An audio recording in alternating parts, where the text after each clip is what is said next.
Are you an ambitious, driven entrepreneur starting to feel overwhelmed, maybe a little trapped by your business?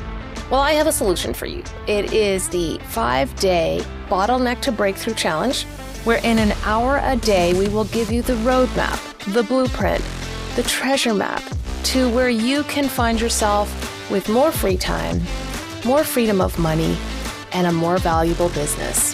Hope to see you soon. www.bottlenecktobreakthrough.com.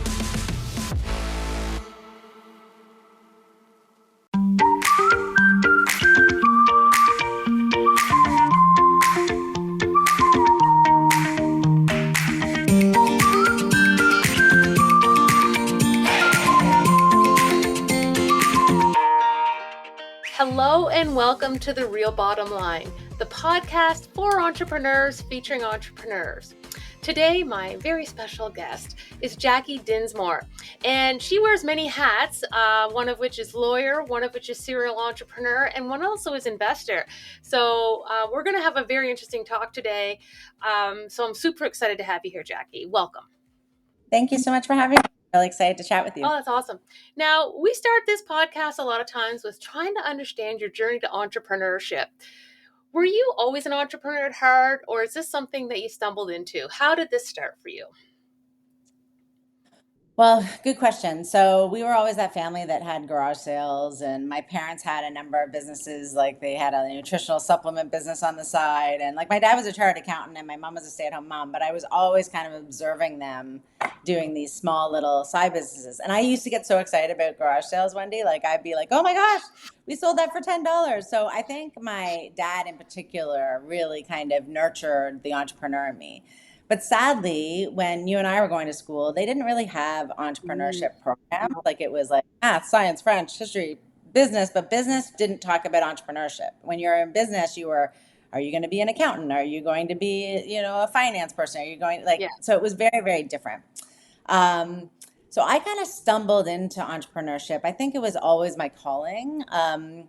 And I always wanted to kind of do something to better the world. And so I actually wanted to be a lawyer for the deaf. I thought being a lawyer could basically get me into kind of business and doing all these kind of fun things, but I also wanted to save the world. So I thought, well, I knew a little bit of sign language. My aunt and uncle were deaf. Why don't I be a lawyer for the deaf and help that community? The other thing that I was thinking of, because I won some awards in family law in law school, was that maybe I could work for the Children's Aid Society. But all of that is also very emotional. So that was kind of tough. So fast forward, when you're in law school, the big law firms come to do these kind of, little lunches and dinners, and they try and find out which students would be good for their summer student program. And I was very fortunate to be selected for a summer student program in a big firm. And my dad at the time said, you don't turn that down. I'm like, but I'm supposed to save the world. No, you don't turn that down. That's amazing for your resume. You don't do that, right? So I ended up on Bay Street being a corporate lawyer, billing tons of hours, doing all that kind of thing. And I had to kind of put my desire to be an entrepreneur, that nagging kind of feeling that I should be an entrepreneur, aside for a few years. How close is Bay Street lawyering to Suits? Is there any overlap whatsoever? Well, the thing that frustrates me with Suits, and it probably frustrates every lawyer out there, is you can't practice family law one day and then criminal law the next day and corporate law the next day and la la la. And I don't think there's as much drama amongst all of the characters and players, although there is that. The rumor is that Suits was partially filmed in my old firm. So I do feel a little bit, because it's filmed in Toronto, so I do feel a little bit like, there's some elements, right? Yeah. Oh, that's awesome. So, but now as a lawyer, you also ended up starting a business. Now, it was with your mother. Did you start with your mother right away, or did you kind of, reel her in at some point? Like, how did that come about? Yeah, so quite the opposite. She reeled me in. So there I am sitting, at my desk till 3 a.m. Like that's just the nature of Bay Street work. And sometimes I call them God winks or, TSN turning points or whatever you want to call them. My mom ended up getting stage 3 breast cancer. She survived it, but at the time, we have no idea, right? Like stage 3 is pretty progressive. And I thought, you know what, this is kind of a moment in time where I need to really reevaluate what I'm doing.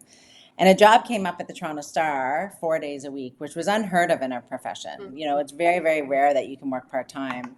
A number of people applied for it. I was really lucky to get the job. The general counsel and I hit it off talking about our dogs. So I went over to the Toronto Star and worked in house there. It's actually Tour Star, and they own a number of newspapers. And a little bit into that career, my mom had survived breast cancer, and she said, I have an amazing idea for a handbag. I was going on a cruise and I put 6 handbags in my suitcase, and that's not feasible because I don't have enough room for them. So I came up with this convertible handbag idea, and I think you should do it with me. And at the time, I was on maternity leave, and somehow a lot of people think, oh, well, that's your break, right? But shockingly, we started this handbag company while I was on maternity leave, and that was my first venture into entrepreneurship. By the time I came back from maternity leave, and maybe a little bit of time after that, uh, next thing you know, we're in 250 stores. We're in the Oscar swag bags, we're in the Emmy swag bags, and a lot of fun stuff happened. And that was kind of the first instinct I had that entrepreneurship was going to be my new path. What was your biggest lesson thing that you learned in the handbag industry? Because it is different. It's retail. You couldn't ask for something that's more different from selling your time as a service. Yeah, and you know what? I would never do it again. Handbags are very brand centric, right? Mm, So you're competing against the Kate Spades and the Louis Vuittons and all these really big brands who have huge, deep pockets. yeah. The other thing is, if you're going for that kind of everyday handbag, which is what we were doing, because our concept was it was like a black handbag, and then you can put these kind of reversible slip covers on them and change the look. Well, that black handbag better stand up. Right. And so just handles, and people are really rough on their handbags. So quality issues left, right, and center. It was really, really hard, to manage that, and just the amount of money we needed to put into it. So we ended up actually pivoting from that business. Hmm. By this point, my kids were a little bit older. My son would not wear a sun hat for, like, those toddlers, you throw the sun hat on and they do the straight back and they just throw the sun hat off. So I had actually gone to a parenting class, and they said, don't ask your child to wear the jacket. Say, would you like to wear the red jacket or the blue jacket? Empower them with choice. So I went to my mom and I said, this handbag idea we have would translate really well into the kids' clothing market, because now we're not worried. You worry about quality and you worry about it being cute, but people that are buyers of kids' clothes aren't as brand centric. Mm, If it's cute and good quality, it's great. And kids grow out of it. So you don't have to ensure that this hat's going to survive 25 years of use. So Flapjack Kids was born, and we created a line of all reversible kids clothing, mostly sun hats and beach cover-ups and things that were easy to reverse. And next thing you knew, we were in 5,000 stores, more than 10 countries. Like it really took were off. you doing this gig full time and lawyering, or did you take a step back from law at that point? I left law in 2010, so there was a time where I was doing both, and taking that leap of faith was hard. You have to have a really supportive spouse, and I did. So I was really happy about that, because he was kind of the stable corporate guy, Yep. and I was a crazy entrepreneur over here. But it was tough, right? Like, the problem with retail is, we would sell to a lot of boutiques, we would sell to big retailers, but they lean on you for capital. You basically have to buy all of the inventory, have it sitting there, being able to ship it within 1 to 2 weeks. So you're sitting on a lot of money in a warehouse. Yeah. Highly intensive capital business, unlike professional services where it's just different. You don't have to maintain inventory in the same way. That's fascinating. So, um, you had an exit from that business. You know, was that solicited? Did you decide it was time? Like, how did that all come about, in terms of that exit? Yeah, no, good question. Another God wink, truly another God wink, because we sold in March of 2019, and we all know what happened in 2020. Oh my goodness. And we weren't really looking. The individual who bought us, who's terrific and continues the business to get today, and I'm always on the website making sure, oh, what's it doing now? Lots of new designs and styles, and he's made it his own. But he owned one of the factories that produced for us, and he just saw the volume we were doing, and he's bought up a number of brands and has a really terrific back office and has done really, really well with the brand. And so, I mean, that's the thing with consumer brands too, is that if you don't have really deep pockets and you're not willing to basically give up a lot of equity or Mm. go down the significant debt avenue, you need to find somebody who can have that back office and that overhead and run it more effectively and efficiently than you can, and have money to really invest in inventory. And he was that guy. It feels like, we have this fallacy that, oh my God, I have all these sales. And then we see this company go into business because it's all cash flow, right? And you're talking a lot about the cash flow piece of being aware that a sale sometimes requires capital from you before you get the money in. Yeah. Yeah. What were your typical terms like? Oh, well, the big guys were the worst, right? And so a lot of times what I'll tell people is we were a summer product, right? Mm, And so a lot of the stores wanted our product in their stores or in their warehouse for February yeah. so that they had it in place for March break, right? So working backwards, that means that they would put their order in August. Mm-hmm. We would have to pay 30% down, Yeah. and then the factory would work on it September, October, November, or whatever. And then when it shipped, we would pay 70%. So now we've paid 100%. Yeah. And hopefully there aren't any delays in shipping, because especially when you're working with China, you have to work with Chinese New Year as well, Okay. right? So New Year is particularly tough in the sense of they're closed for usually the month of February. So you got to make sure your shipment gets out before then, or else you have to wait a month. And if you're like a minute late or 5 minutes late, a lot of these companies will cancel their order. So if it gets here for January, then they get it in their stores for, like, their warehouses for February, get it in the stores for March, and then they have 60 to 90 to 120-day terms on top of that. So now you're at April, May, June, July. So you have paid for it all by about October, November ish, and you're not getting paid till July. I just threw up a little in my mouth when you described all that. That this is not for the lighthearted, the retail business.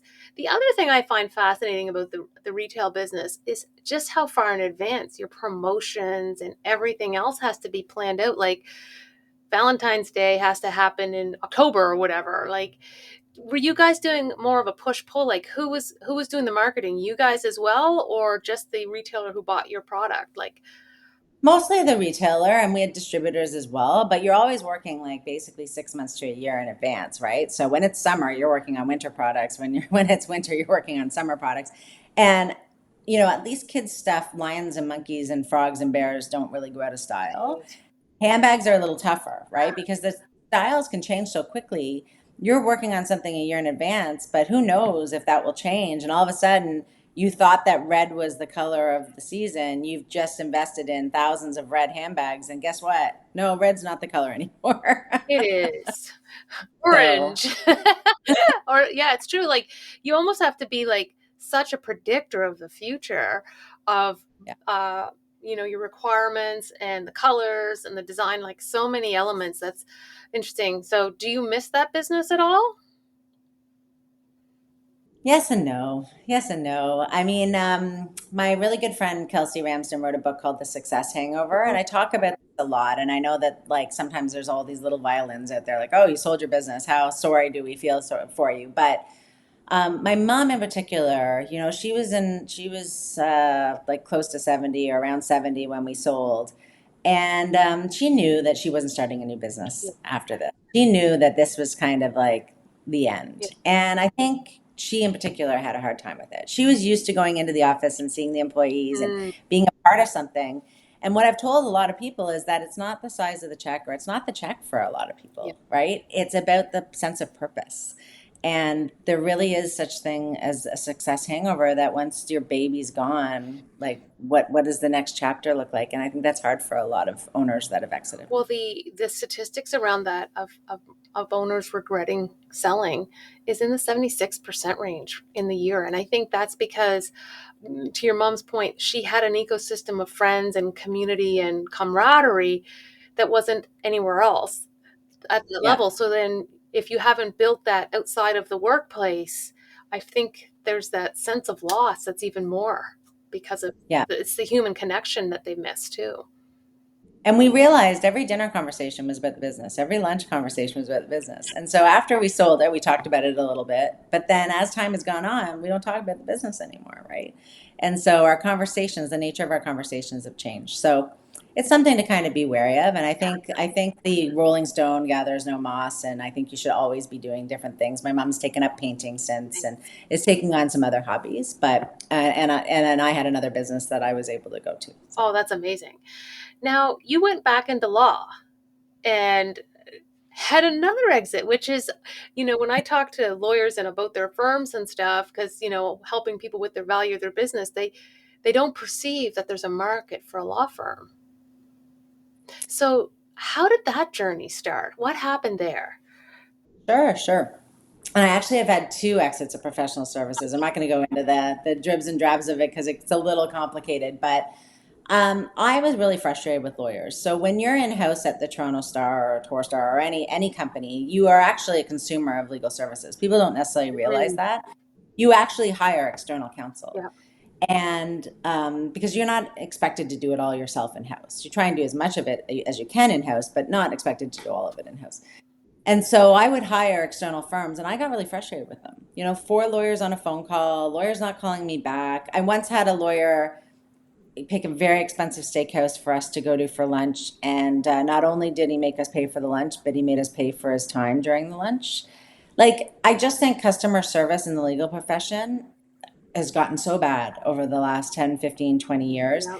And clients put up with it because it's like when you have a bad doctor, what are you going to do, right? Like, you need them. And I was just fed up, and I approached my two colleagues who had started a firm called Cognition that was really out there to really disrupt the industry, make it better for entrepreneurs, make it better for lawyers, do all the things that you were supposed to doing from day one. And I was so impressed with them. I convinced them to let me buy in. I said, I think you guys need some estrogen. It took a little bit of convincing and a few years, You were but we were around. but we really, like, kudos to them because we really were onto something, and I think our success to date has proven that. Mm. I think people were thirsty for change in the legal profession, and I'm really excited to kind of to see what more we can even do. So what did you change? Like what it was status quo and how did you disrupt? Because I do Sure. believe too, legal, accounting, there's a whole bunch of places that are ripe for disruption. Yeah, yeah, for sure. Um, well, it starts with the people. I believe that any professional services firm is only as good as your people because that's what you're selling, right? And so we are really picky about the lawyers we bring on board. We hire about one and bring on about 1 in 36. So 35 lawyers that we reject go elsewhere. And the thinking behind it is we want folks that have that Bay Street or that big firm training because that's really where you train to be a fantastic lawyer. Like, their training is second to none. Ideally, not always, but ideally. And then the second, and I'd say the most important factor, is that they have in-house experience. So they've either worked in a business, had their own business, Mm. like they've been in the They sat trenches on the with. other side of the table, so to speak. Exactly. So you're more practical, you're more business minded. You can't be the sales prevention team. You can't write 25-page memos on an issue because from an academic perspective, it's interesting. Your client wants to know, can they do this or can they not do this in 3 sentences or less? And so we really drive home that you need to be more practical and business minded with your clients. And so that's the one way. The second way is we don't have the mahogany panel boardrooms and the fancy artwork and no one cares about that stuff anymore. Where you golf. If I turned to a client and said, okay, you have to pay $1,200 an hour, but you get to eat dinner at the fanciest restaurants in Toronto and go golfing at the nicest golf courses, or you pay $395 an hour and you eat at Swiss Chalet, what would you Be choose? wherever you want. Yeah, exactly. I think 99% of people will choose the second because they don't care about all that stuff anymore. It's not about who your best buddy was at some big firm. It's about where do you get the most practical business minded advice for a cost that's reasonable. Are we the cheapest?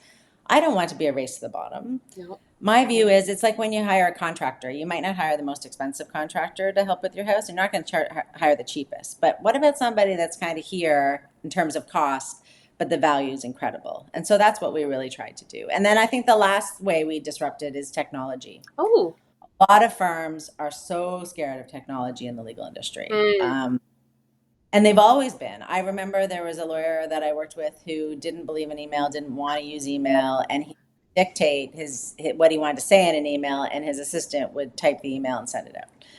And I don't know if there's any many more of those guys left, but there, for whatever reason, the legal industry has been terrified of technology, and as a firm, we decided to embrace it. So our clients don't have that minute book with the gold plaque sitting on their shelf, right? Like how archaic is that? Why is that not digitized, and why was that not digitized 10 years ago? We have, systems where all of our clients' contracts can be in one place, and so we had one client who had 1,000 leases, and they wanted to know when certain leases expired and when certain leases need to be renewed. Why can that not all be found out at a touch of a button? Why are you going through bankers' yeah. boxes to try and find that out? So we embrace AI, we embrace technology, and we think it's here as a partner, not as a hindrance. I love that attitude. And I see, I feel like the pandemic helped a lot of industries become a little more tech forward because they were forced to, or they couldn't Mhm. do business anymore, right? Like, I even just think of my industry selling an insurance policy, and I couldn't use DocuSign pre pandemic. It would get Right, rejected. And then afterwards, 3 months in, all of us can do it now. So, you know, right. sometimes No, we exactly. need that trauma in the ecosystem, I guess, to force change. Yeah, and I say, the pandemic was horrible for so many Yes. people. If there was one good thing that came out of it, is that it taught us how to work remotely. And our firm has always been remote. So as much as us trying to make sure the clients are happy, we wanted to make sure the lawyers are happy. So we gave them that flexibility to work remotely. And in doing so, we saved the overhead of a big Yeah. lease, right? Like, so we have a small office and they've worked remotely or they work at the client. So now the rest of the world is starting to embrace that, although I am hearing that a lot of employers want their employees People back. back. Yeah. So Well, that's because of the big empty spaces to some degree. right, exactly. So I have a solution. Don't have that big empty space to begin with, and There you go. I'd love a question. Here's where I want to go next, is because you've obviously been on one side of a sale, and you've probably been on the other side too, as legal for maybe a buyer versus being the seller. What do you find are the biggest mistakes that a buyer makes and that a seller makes, or that you've seen happen that people should be aware of? Hey, don't do that. yeah, for sure. Well, let's start with the seller, and we talked about this. We've talked about this previously. When folks don't have their business and their ducks in a row, Mm, I always say it's like selling your house with clothes all over the floor, right? So you want to sell, a potential buyer comes along and they say, "We'd like to see your minute books." Oh, we haven't looked what at are those. those? What are those? We've got that. We don't have one. Or we haven't looked at ours in 10, 15 years, and you gotta like blow the dust off when you take it off the Yeah, shelf. How bad does that look, right? yeah, Because immediately the buyer is going to say, okay, well, okay, so it's just a minute book, but what else in their business hasn't been taken care of, right? yeah. So I always give advice that if you're going to sell your business, or even if you think maybe you won't sell your business, but even if you're thinking about it, just always have your house clean because you never know when the guests are going to drop by, Well, to your right? point, you had two unsolicited offers for two different businesses, meaning Right, that you hadn't gone to market, but right. you were ready.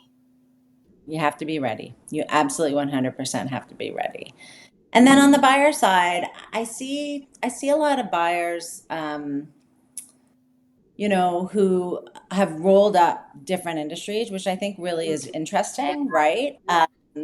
Kind of happened with Flapjack Kids in the sense that he saw these really amazing brands that had a lot in common, and then he had kind of one back office. yeah, And I think that's really interesting and a really great strategic approach. yeah. If you can buy kind of the right businesses, but all kind of in the same sector, Hmm. and in particular if it's a sector and industry that you're knowledgeable Yeah. about, I think that's a really great buying approach. And of course, buyers beware. So check the minute book, do your due diligence, take your time, make sure that the person has a really good data room set up and go through it. And so I haven't been a buyer per se. I've never bought a company 100%, but I have been an investor. So I do walk in their shoes and think about that quite a bit when I'm, and I guess the other thing too, as an investor, there's nothing that bothers me worse than when I've invested in a company I never hear from Yeah. again, right? Yeah. I want like quarterly updates. I want to just be kept in the loop. Like, how are things going? Like, are things totally tanking? Are they really great? And it's okay if they're not going Yeah. well. Like, rather hear that now than a year or 2 years from now saying that they went bust and maybe I could have helped along the way. Right. If we could go back for a second, I think the concept of a data room may not be 100% familiar for most all the listeners. And if you could talk about what is a data room, what is its function, and how is it used? Sure. And I'm not even going to go into like all the things that could be in a data room. That's If a any of your checklist that you need to go get. Yeah. Yeah. And if your listeners ever wanted, we have checklists out the yin yang, Yeah. and there's short and longer ones. Yeah, so basically it's all done electronic now. In the old days, a data room would be literally a room with a whole bunch of bankers boxes. And I remember as articling students, I'd go in and we'd have to kind of sort through all the bankers boxes. Ideally, you have all of your documents digitized and you put it in a Dropbox folder or whatever. There's actually data room companies Yeah. that specifically do this. And it's everything from soup to nuts, from like your certificate of incorporation from the moment your business started on day one to all of your supplier contracts and commercial agreements and obviously all of the share documents. Just everything in one place that really it's kind of opening up your kimono. Again, back to the house analogy, if you're going to show your house, think that someone's going to walk in every room and probably open closet doors, right? Bigger Maybe closet. even What's lift up the towel, see what's underneath right? it. And so that's the way you have to approach it with your business is kind of have everything there. Obviously, I tell clients to make sure they've got an NDA and whatever. What's hard for people is when you're selling to a competitor Yeah. because you hear stories Yeah. of pretending that they want to buy and then like looking under the hood and figuring out exactly how everything works and then going and using that information. And then it's pretty hard to sue, It right? is, isn't it? Yeah. But yeah. What kind of sniff test can you put on that? Like, do you ask for a deposit? Like, what do you do to how can you validate intentions? Yeah. Well, yeah. I mean, it is hard, right? And like I know some of my M&A experts have got some really really good strategies around that. So I'll leave that to them. But a lot of it comes down to knowing who you're dealing with and doing your research on do you trust this person and can you trust this person and are there other people that know that person? So the nice thing about the Canadian ecosystem is and LinkedIn. Thank God for LinkedIn because 20 years ago, you know nothing about this Yeah. person and do a Google search and figure out if they're legit and what other businesses maybe they've invested in and whether they're really doing it for the right reasons. I mean, it's like anything, right? You can always still get in a little bit of trouble and end up finding yourself in a bad position. But I feel like if you've done the research, that'll give you one step ahead. Um, I have this theory that sometimes as entrepreneurs, we want the perhaps lowest cost solution, or we may end up going to see, oh, our real estate lawyer or the guy who helped incorporate me or what have you. So my question is two pronged. I don't think you're allowed to ask three pronged questions, but I'm going to do a two prong. Okay. So my first prong question is, when should I call the lawyer? And what am I looking for in the lawyer's pedigree or experience to tell me that they are the right one for my team? Sure. So we have been called too early and we've been called too Yeah. late. Um, Too early is when you don't even have like you don't really even know if you want to sell the business and you just are No, kind an of idea. a whole bunch of questions. When there's maybe a potential buyer in sight, I like it when they've kind of ironed out some of the business terms. I think some folks think that lawyers are going to do that for you. Mm, There's been times in my practice years and years ago where I've had someone come to me and say, "Hey, I've been offered $1 million. Do you think that's a good price?" I'm like, I have no idea if that's a good price. Lawyers don't know that, at right? all. Yeah. lawyers might be able to say, oh, well, I know a similar business that sold for that, but that's not their area of Yeah. expertise, right? And I know a fabulous guy who helps value companies and things like that, but that's not where lawyers kind of come in. I think personally, a good time to bring on a lawyer is when you've kind of ironed out some of the business terms. Maybe you have a buyer in mind, and you're just kind of now like trying to put an LOI together. Which And a is, lot of which is, letter of thank intent, you. sorry. A lot of people will come to us after the letter of intent is signed, and even if it's non-binding, It's the harder. the, the horse is a bit out of the barn at that point Anchors have because been set. yeah, it's pretty hard to go back and say, well, we didn't mean this and we should have done this. So definitely before the LOI time, signing. And then in terms of the type of lawyer, you hit the nail on the head, Wendy. Like, it always frustrates me when people think that all lawyers are created equal. Like, would you go to a brain surgeon if you had a heart attack? Would you go to an electrician if you needed your plumbing done? All lawyers are different, and so don't go to your wills and estates lawyer to do your M&A work. And lawyers are guilty of this too. Yeah. There are some sole practitioners who will take on that work, and they shouldn't. Yeah. They shouldn't dabble in it, because they're doing their client a disservice, right? And I get really frustrated when I hear that there's a lawyer on the other side who has done wills and estates for 95% of their career and says, "Oh, I'll take on an M&A," because either they're going to make mistakes Yep.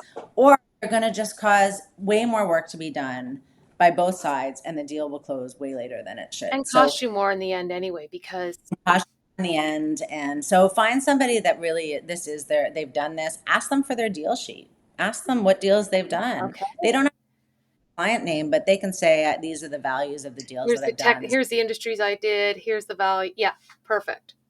Yeah, and ask around, and it's not always the lowest price. Like don't like it's like getting a hot contractor for a house.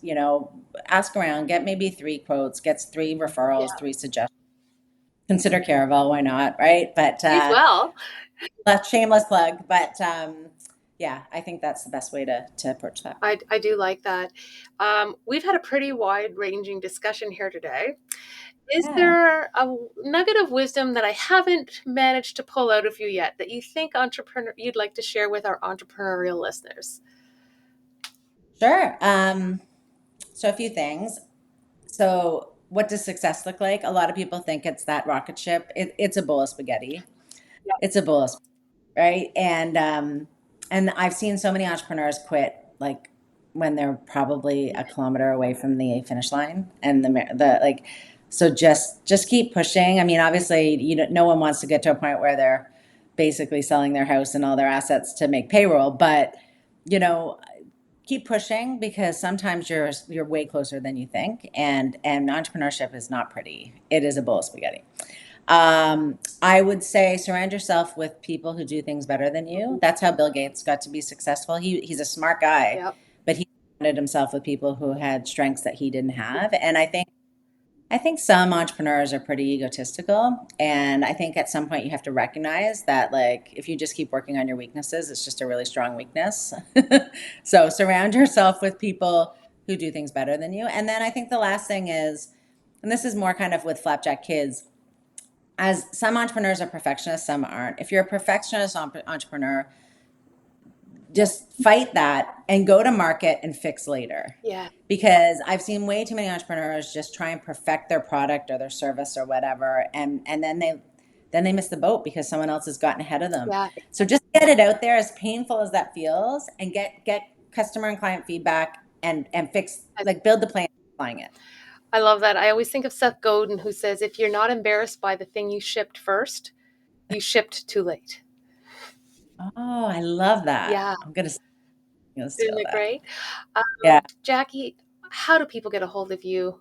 Um, sure. and I don't usually ask this, but what are the top three areas of law that you would be able to help steer people with, whether it's you Um, or to your that, team? that's a hard question. It's easier to say what we don't Okay, do do that because we way. have Go do that way. 105 Yep. lawyers, and we help in all areas of a business. Okay. So it can be employment, technology, M&A, anything that a business experiences other than tax or bankruptcy. Okay. So that's pretty much it. So we don't do family, we don't do like residential real estate, we don't do criminal. Yeah. Too much stress.